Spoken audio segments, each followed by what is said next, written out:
Estamos con nuestro invitado el día de hoy, él es Javier Ortiz Torres, precandidato asambleísta nacional por el movimiento Avanza, quiteño de nacimiento, es doctor en jurisprudencia y licenciado en ciencias políticas por la Universidad Internacional del Ecuador.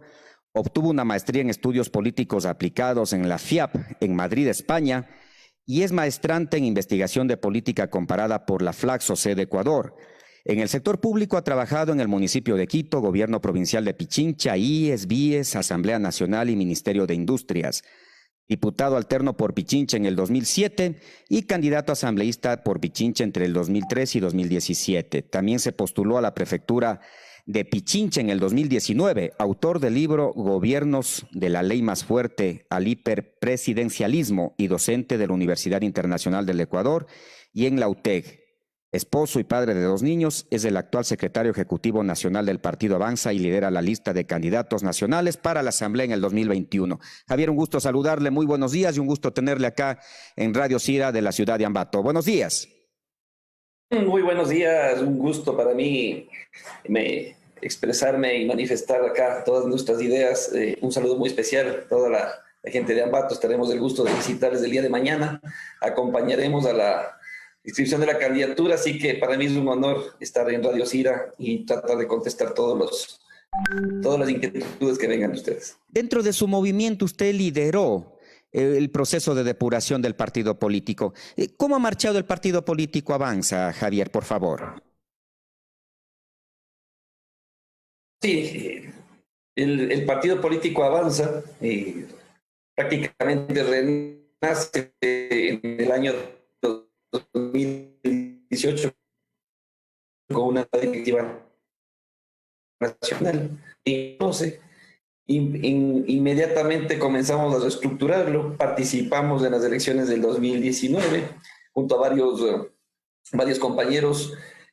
El partido político obtuvo resultados interesantes, 8 alcaldes en Ambato, prácticamente somos la primera fuerza política en Tungurahua, me refiero, ahí obtuvimos 2 alcaldías como son las de Patata y las de Baños, a quienes les mando un gran saludo, ¿sí? Obtuvimos varios concejales, alrededor de 54 concejales, 120 miembros de juntas parroquiales, un prefecto, que hoy por hoy es el prefecto de Imbabura, Pablo Jurado, y es el presidente del Congope. Y con esa participación el partido sobrevivió prácticamente de una tarjeta amarilla que tenía. Hoy por hoy el Partido Avanza no tiene ningún problema en el Consejo Nacional Electoral. Estamos totalmente vigentes y hemos cumplido con todos los requisitos. Y para el día martes a las 3 de la tarde tendremos ya la inscripción de nuestro binomio presidencial, que por primera vez en la historia lo presenta el Partido Avanza, que es el ingeniero Isidro Romero, junto a Sofía Merino. Así que el Partido Avanza está vigente, con estructura en todas las provincias, con candidatos en todas las provincias y por supuesto con las respectivas listas de asambleístas nacionales y Parlamento andino. ¿Cómo va la candidatura de Isidro Romero Carbo? ¿Va en marcha? ¿Va a realizarse la inscripción? Bueno, hasta ahora no se sabe si habrán o no objeciones. ¿Cómo marcha la candidatura del ingeniero Isidro Romero? Muy bien, muy bien. De todas las encuestas que hemos revisado, todas tienen una tendencia al alza. ¿Sí? Es el candidato que más proyección de subir en las encuestas tiene. Su visión, sobre todo productiva, ha calado muy en el corazón del Ecuador. Se va a inscribir junto a las listas nacionales y Parlamento andino para el día martes a las 3 de la tarde. Tiene todos los papeles en orden, no creo que exista ningún tipo de objeciones, así que prácticamente la candidatura de Isidro Romero va a ser una gran sorpresa, tan anhelada sorpresa en el Ecuador, así que estamos seguros de que vamos a hacer una campaña totalmente limpia, honesta, de propuestas, y una campaña en donde se va a visibilizar que somos un equilibrio, una nueva alternativa que necesita el Ecuador. Dentro de sus planteamientos a la Asamblea Nacional, usted es el primer candidato por el movimiento Avanza para asambleísta nacional. Usted ha manifestado que desea extraer la maleza desde la raíz, particularmente en la Asamblea Nacional, y basa su accionar en 4 ejes. El primero, la calidad de la producción legislativa. ¿Cómo mejorar esa calidad, Javier? Cuando yo propongo el tema de extraer la maleza, significa poner la casa en orden. y ya vamos a hablar sobre esos ejes que también los tengo en mi plan. Pero básicamente, al mejorar la calidad de la producción legislativa, me refiero a que independientemente de lo fragmentado o disperso que sea la conformación de la nueva Asamblea Nacional, todos los sectores tenemos que ponernos de acuerdo en una agenda legislativa que incluya en un orden de prelación todas las normas y reformas que se necesite para la ejecutabilidad del plan de gobierno del presidente ganador, que nosotros estamos seguros que será Isidro Romero. Es decir, tendremos que precautelar una agenda legislativa totalmente consensuada, que cumpla con los tiempos, ¿sí? Que le dé muestras al país de seguridad jurídica, que es lo que todo el mundo nos está pidiendo para poder invertir en el Ecuador, tanto inversionistas nacionales como extranjeros, para que tengamos la liquidez que necesita el país para reactivar la producción. Entonces, todo este sinnúmero de normas y cuerpos legales que necesitamos aprobar tiene que estar dentro de una agenda legislativa totalmente clara y consensuada con todos y cada uno de los sectores políticos que conformen la Asamblea Nacional. También la fiscalización y gobierno abierto, con cero tolerancia a la corrupción, gente nueva, proba y sobre todo sin odios políticos, comprometida con la transparencia, que fiscalice sin padrinazgos, sino a conciencia. Pero ahí viene el asunto, ¿no? Gente nueva no va a haber, porque hay muchas personas que se están recandidatizando a la Asamblea Nacional y pues, desde luego tendrán que sujetarse a la elección del ciudadano, ¿no? Pero ¿cómo conseguir que mejore la fiscalización en la Asamblea Nacional, Javier? Con total transparencia, con total transparencia. La fiscalización es un ejercicio de control político que se la debe realizar sin miramientos algunos, sin persecuciones algunas. Caiga a quien le caiga, si es que los funcionarios son del gobierno y seremos del partido de gobierno, pues también fiscalizaremos, y nosotros hemos dado prueba de eso. Cuando un funcionario actúa mal o no responde ante la justicia, tiene que ser fiscalizado y todo el rigor de la ley tiene que caer sobre sus acciones. Eso en primer lugar. Pero en segundo lugar, necesitamos también reformas legales que permitan el mayor cumplimiento y control de los sistemas de contratación pública. Todo lo que pasó en esta pandemia con respecto a la compra de insumos y todo lo demás es porque no existe un sistema de contratación pública que sea totalmente visibilizada por todos los ciudadanos y vigilada por todos los ciudadanos. Debemos realizar reformas a la ley de contratación pública en donde el ciudadano, común y corriente, todos, de manera abierta y transparente, sepamos qué se contrata, cómo se contrata, a través de qué se contrata, a quiénes se contrata, ¿no? Y yo voy a plantear algo significativo, que es el sistema de contratación pública tiene que calificar como base a todos los oferentes, ¿sí? Y de manera aleatoria tomar la decisión a quién se contrata. No dejar en la final a 2 o 3 oferentes que le convengan a la institución y con la famosa palabra lo más conveniente para la institución, un grupo de gente escoja simplemente a sus amigos proveedores. Entonces todo eso tiene que transparentarse para prevenir el tema de la corrupción y a la hora de la fiscalización hacerla, vuelvo y repito, sin miramiento alguno, por supuesto. ¿Cómo hacer para recuperar la confianza del electorado, Javier, ante la baja credibilidad que tiene la Asamblea Nacional? Es muy complicado. Lastimosamente, el asumir el reto de candidatizarse a la Asamblea no es algo fácil. En las calles uno, sin hacer campaña electoral, ya va sintiendo la animadversión, no solo a los actuales asambleístas, sino a quienes queramos ser parte de la Asamblea. Todos estos casos de corrupción que han existido en la Asamblea, reparto de hospitales, el tema de los diezmos, el tema de asambleístas presos, prófugos, expulsados, los carnets de discapacidad ilegales, todo eso ha coadyuvado que tengamos una Asamblea Nacional con un porcentaje muy bajo. Y ahora entrar a la Asamblea es un reto gigante en donde tenemos que entrar con una visión clara, con un reto de cambiar el modelo de legislación, el modelo de gestión y hacer entender a la gente que un asambleísta no es ni más ni menos, es simplemente un ciudadano que debe tener toda la hoja de vida limpia y con toda la honestidad del caso, entrar a legislar, a fiscalizar y por supuesto a dotarle al país de mucha gobernabilidad para que salga de este hueco económico en el cual nos encontramos. Usted manifiesta también dentro de sus planes que hay que construir un nuevo comportamiento legislativo basado en la buena fe, en principios sólidos y buenas prácticas con objetivos cuantificables y medibles. ¿Cómo hacer esa construcción de un nuevo comportamiento legislativo? ¿Sobre qué debería basarse ese nuevo comportamiento legislativo? El legislador tiene que de manera transparente demostrar trabajo al país. ¿Sí? Mucha gente con demagogia propone reducción de sueldos, salarios. Yo lo que pienso es que con tanta tecnología que existe hoy, todos y cada uno de los accionarios del accionar de un asambleísta tiene que ser medible, ¿no? Debemos impulsar un nuevo modelo de gestión legislativa, ¿no? Y me imagino que la siguiente pregunta será sobre la hora trabajada o la pagada, y a eso me refiero. Debemos cuantificar cómo los asambleístas no solo asisten, sino cómo preparan proyectos de ley, cómo asisten a las comisiones legislativas, cuántos proyectos de ley presentan.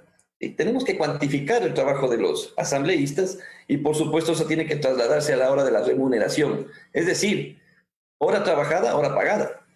Tenemos que cambiar el modelo de gestión y a la asamblea trasladarle un sistema de gestión por resultados, que nos paguen por resultados, y hacer las reformas necesarias dentro de la ley orgánica de la función legislativa para que regrese la ética a la asamblea. No puede ser posible que entren asambleístas con el membrete de un partido y a la vuelta de la esquina se declaran independientes y forman bancadas independientes. Ahí está lo que pasó con el reparto de los hospitales. ¿No? Asambleístas que no les rinden cuentas a ninguna línea política hicieron lo que les dio la gana y ahora uno de ellos está prófugo. Entonces tenemos que ser totalmente claros en el cambio de modelo de legislación. Y para eso necesitamos de innovar la gestión legislativa con una nueva visión de quienes vamos a entrar a la primera magistratura del país, ¿no? La primera función del Estado, de acuerdo a la Constitución, es el legislativo. Y yo les recuerdo eso.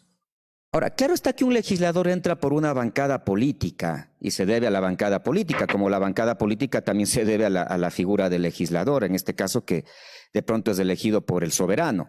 Pero ¿cree usted que al llegar a la asamblea se deberían liberar los asambleístas de liderazgo político de un partido? Porque un asambleísta puede tener muy buenas ideas, puede tener muy buenos planes para la realización de leyes, la consecución de leyes, los proyectos de leyes, pero lamentablemente quiere hacer algún asunto, pero si algo le disgusta al líder del partido, ya, ahí quedó el asunto. ¿Se debería liberar de las bancadas políticas a los legisladores que lleguen a la asamblea, Javier? Los legisladores que vamos a la asamblea tenemos que ir, sin duda alguna, con una conciencia clara de lo que tenemos que hacer. Pero no solo nos debemos a los votantes, sino nos debemos a una línea partidista. Debe existir el arte del arte de llegar a consensos tiene que ser a través, primero, con la línea política a la cual se representa y segundo, obviamente, consensuar con otras filosofías de pensamiento que estén representadas dentro de la asamblea, ¿sí? Y obviamente va a haber casos extremos en donde varios legisladores se tendrán que abstener, desmarcarse un poco de la línea partidista, pero eso no significa que tengan que ser independientes, ¿no? El respeto tiene que ser totalmente en doble vía, ¿no? Tanto en el pensamiento individual como en el pensamiento colectivo, pero siempre estar asertivos y abiertos a cualquier tipo de propuesta y ser lo más disciplinados posibles para mejorar también la calidad de la democracia y la calidad del sistema de partidos políticos, porque si cada uno llega a la asamblea con su propio pensamiento y se libera del partido, entonces no tengamos partidos, ¿no? Tengamos simplemente una asamblea de personas a las cuales tendrán que votar de acuerdo a sus conveniencias, y eso no es la idea, ¿no? La idea es siempre guardar coherencia entre lo que se dice y lo que se hace. Pero a veces en votaciones también, si un legislador, como tomó usted el tema, a lo mejor no está a favor de alguna situación, pero tiene que de ley, bajo presión a lo mejor de su partido político, tener que entrar obligatoriamente a votar como el partido lo exige. Por eso tiene que hacerse de manera transparente, no de manera sorpresiva. Lo que ha pasado generalmente es que un bloque está de acuerdo en un cierto tema y de un día para el otro un miembro de ese bloque vota en contra, ¿no? Sin ningún tipo de explicación. Por eso tenemos que ser totalmente asertivos, claros y dialogar entre los compañeros de los bloques legislativos para tomar decisiones y respetar a aquellos compañeros que no estén de acuerdo, pero ya de manera transparente saberlo, ¿no? Para no tener sorpresas y evitar también elucubraciones o especulaciones sobre el cambio repentino de decisiones. Ahora hay que legislar de manera transparente. Tenemos que ir a una legislación transparente, a una legislación abierta, y eso es lo que pide la ciudadanía. Usted ha manifestado que no hay modo de divorciar una estrategia económica pública de la privada. ¿Usted es convencido de que se deben trabajar el sector privado y el sector público, crear empresas mixtas a lo mejor para el desarrollo del país a través de las leyes, desde luego? Por supuesto. Por supuesto, un país, si vamos hacia modelos de países desarrollados en donde existen altos índices de modelos de bienestar, son aquellos que han estructurado un modelo de desarrollo totalmente mixto, ¿no? Por eso esa es nuestra propuesta con Isidro Romero. Nosotros somos un partido socialdemócrata, en donde siempre vamos a impulsar el estado de bienestar. Siempre vamos a impulsar el estado de bienestar. ¿A qué me refiero con un estado de bienestar? En la generación de oportunidades y obviamente la generación de servicios públicos de calidad dotadas desde el Estado, como la educación, la salud, la seguridad social. Pero eso hay que financiarlo. Y la única manera de financiarlo es a través de una reactivación productiva clara con la ayuda de la empresa privada. Si no impulsamos a la empresa privada, ¿cómo vamos a generar o financiar un buen sistema público? Entonces tenemos que hacer de la manera muy mixta. Existen ya dentro de la legislación mecanismos de gestión como los mecanismos públicos-privados, las alianzas público-privadas y todo eso. Y si hay que impulsar e incentivar este tipo de modelos de manera clara, hay que hacerlo, pero de manera transparente, no por debajo de la mesa. ¿Cuánto dolor ha tenido la gente, por ejemplo, en el caso del hospital de Pedernales? Entonces, necesitamos unir prácticamente lo público y lo privado para hacer un Estado mucho más eficiente. ¿Cómo mira usted la gran cantidad de candidatos que hay, Javier, tanto para, binomios presidenciales y también asambleístas nacionales, provinciales? Las papeletas van a estar llenas de candidatos. Y mira, para la Asamblea Nacional, de lo que tengo entendido, posiblemente como 20. Como 20 listas de candidatos, y eso va a dispersar. Y si a eso le sumamos el método de adjudicación de escaños, va a haber una gran participación de minorías, ¿no? Y eso ya trasladándose a la conformación de la Asamblea, vamos a tener una Asamblea muy fragmentada con un número efectivo de partidos que va a sobrepasar sin duda alguna los 6 o 7 partidos, ¿no? Entonces, esas son las reglas de juego que tenemos. O sea, ese es nuestro código de la democracia, es nuestra constitución, esta proliferación de partidos y movimientos políticos. Tampoco puedes de un día para el otro eliminarlos, para eso existen procedimientos, para eso existe un Consejo Nacional Electoral, y hay que jugar con estas reglas de juego. El hecho de que existan muchos partidos políticos no significa que un partido como el nuestro diga entonces no presentemos candidatos. Para eso existen los partidos políticos, para presentarse, y solamente los ciudadanos son los que tendrán el derecho a través de las urnas de legitimar estas líneas de pensamiento y darnos representación en la Asamblea Nacional. ¿Está usted de acuerdo con el voto en plancha? Sí, estoy de acuerdo. Esta reforma de la democracia, de cerrar las listas, a mí me parecen súper prácticas para reforzar el sistema de partidos. ¿Con qué objetivo? Con el objetivo de que el ciudadano vote por una propuesta política, no que vote por sus amigos, sus amistades de una lista, de otra lista. O sea, el pensamiento de un ciudadano tiene que ser trasladado en la papeleta electoral a través de una línea de pensamiento que está representado obviamente por una organización política, y eso es lo que, además, eso también ayuda a la competencia desleal que había entre los mismos compañeros de una sola lista. Así que se aplicará el método de adjudicación y quienes entremos a la Asamblea seremos los más opcionados, ¿no? ¿Cuáles son las expectativas del Movimiento Avanza en cuanto a asambleístas a nivel nacional? Muy positivas, y peor aún cuando estamos viendo que tenemos un candidato presidencial que va subiendo, ¿sí? Estamos seguros, por ejemplo, que en Tungurahua Araceli Pérez va a dar que hablar. Araceli Pérez va a tener una excelente votación y va a ser una legisladora importante y necesaria para la provincia de Tungurahua. En el caso de las asambleístas nacionales, yo estoy completamente seguro que vamos a meter de 2 a 3 asambleístas en varias provincias del país. Yo por hoy, para mí, uno de los peores escenarios podría ser que Avanza tenga alrededor de 6 o 7 asambleístas, y en el mejor de los escenarios, si todo va subiendo en encuestas, vamos a poder llegar a los 20. Pero todo dependerá de cómo debemos comunicar nuestro plan de gobierno, de que la ciudadanía se dé cuenta que somos una nueva propuesta, que representamos el equilibrio, no la polarización, que queremos brindarle una nueva alternativa al país y eso se traslada en nuestro plan de gobierno. ¿Cree usted que se debería eliminar esto de los porcentajes? Porque eso realmente obliga a los partidos políticos a meter binomios presidenciales para tratar de hacer fuerza a nivel nacional y tratar de lograr los escaños correspondientes y el porcentaje de votación. ¿Cree usted que se debería eliminar esto o está bien lo que como se está ejerciendo esta ley por parte del Consejo Nacional Electoral?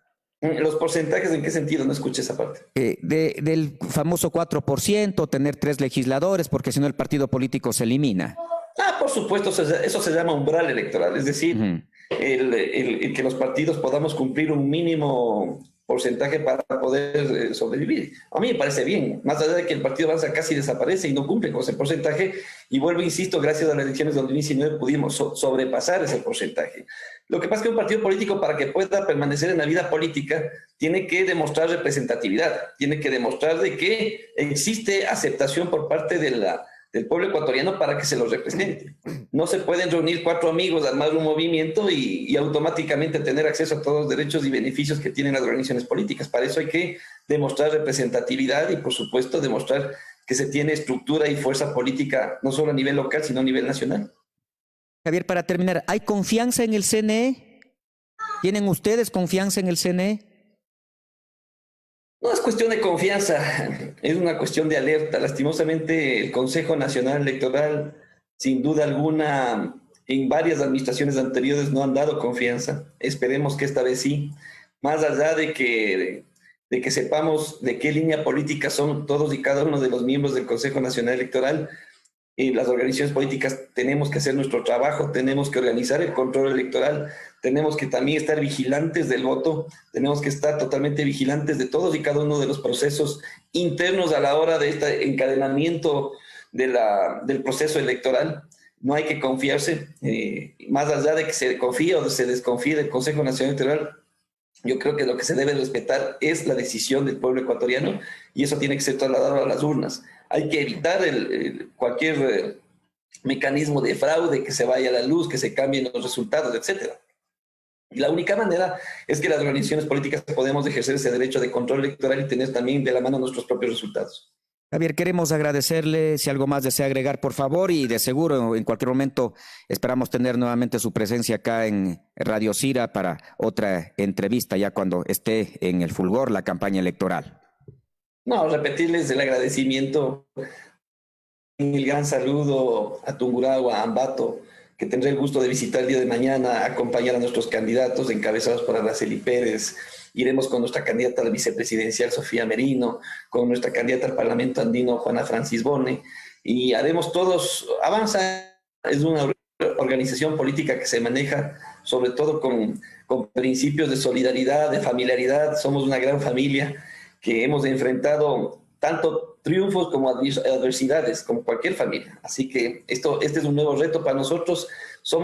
Yo pienso que el partido que refleja la mejor renovación política del Ecuador. Si refleja esa renovación, si vemos los candidatos a la Asamblea Nacional y demás, somos la alternativa que necesita el país y esperemos que nuestras propuestas sean bien acogidas por la ciudadanía y tengamos de manera generosa ese respaldo ya en las urnas y con toda la responsabilidad y honestidad del caso poderlos representar y estar a la altura de la representatividad que merece el pueblo ecuatoriano. Así que gracias por la entrevista y por supuesto las entrevistas que ustedes deseen, aquí estaré dispuesto a participar. Muchas gracias. Ha estado con nosotros el doctor Javier Ortiz Torres, precandidato asambleísta nacional por el movimiento Avanza.